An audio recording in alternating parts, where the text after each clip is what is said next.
GST registration लेने की सोच रहे हो तो ये वीडियो आपके लिए है। मेरा एक क्लाइंट आया, बोलता है मुझे बैंक में अपना करंट अकाउंट खुलवाना है, आप जीएसटी अप्लाई कर दो। मैंने कहा यार अगर करंट अकाउंट ही खुलवाना है आपको तो जीएसटी की क्या जरूरत है। वो इसकी एक छोटी सी दुकान थी मोहल्ले में परचूनी की, और उसका टर्नओवर मुझे नहीं लगता कि 40 लाख से ऊपर होगा।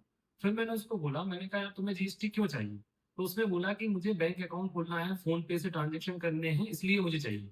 तो मैंने कहा अगर आपको करंट अकाउंट ही खोलना है तो जरूरी नहीं है कि जीएसटी सर्टिफिकेट आपको चाहिए।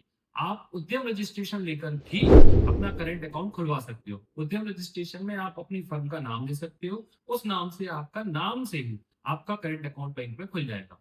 एक चीज। दूसरी चीज, कई बार क्या होता है जब भी कोई क्लाइंट हमारे पास जीएसटी रजिस्ट्रेशन लेने आता है तो पहले मैं ये समझता हूँ कि उसकी सेल कितनी है, उसको एक्चुअल में जरूरत है भी कि नहीं। जैसे एक रेस्टोरेंट इंडस्ट्रीज है, रेस्टोरेंट वाला एक हमारे यहाँ जीएसटी लेने आया। तो अब रेस्टोरेंट इंडस्ट्रीज में जीएसटी की इनपुट टैक्स क्रेडिट नहीं मिलती, फ्लैट 5% जीएसटी लगता है। तो अगर वो 20 लाख तक की सेल करता है तब तक तो उसे जीएसटी की रिक्वायरमेंट है ही नहीं एक साल में। और जब 20 लाख से ऊपर हो जाए तब वो जीएसटी ले सकता है।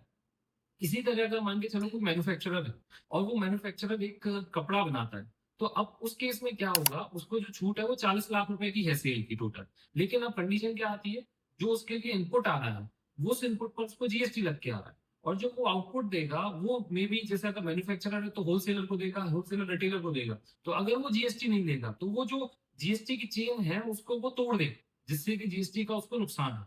इसके अलावा अगर उसे इंटरस्टेट सेल करनी है तो भी उसको जीएसटी की रिक्वायरमेंट है। तो ऐसे क्लाइंट को हम डे वन से बोलेंगे कि नहीं आप जीएसटी रजिस्ट्रेशन लो।